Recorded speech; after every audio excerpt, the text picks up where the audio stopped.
What's good, Starting 5 fam? It's your boy Nick from Starting5online.com. It's playoff time. The big boys have come out to play. Chicago, Brooklyn. Looks to be a physical series. I caught up with Brian Scalabrine to get his thoughts on how the Bulls are playing, Derrick Rose come back from injury, and whether any white boys can challenge him to one-on-one. We're talking with Brian Scalabrine over here. Brian, the Bulls are trying to bounce back from that beatdown in the first game.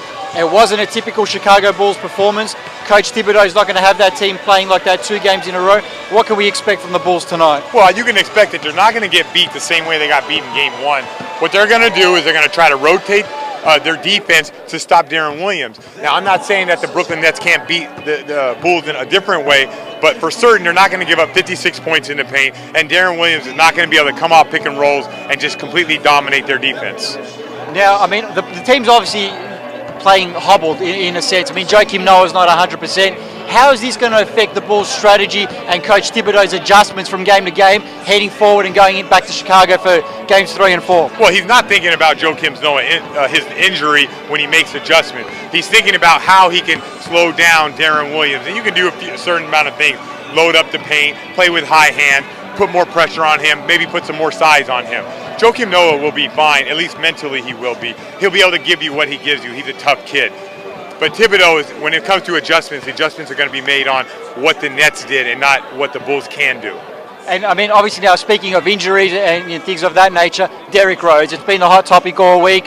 What's your thoughts? I mean, people are saying that, you know, he should be coming back, but they're pointing to Joakim Noah and saying he's playing with plantar fasciitis. What are your thoughts on Derrick Rose and his situation? Well, my thoughts on Derrick Rose is going to make that decision.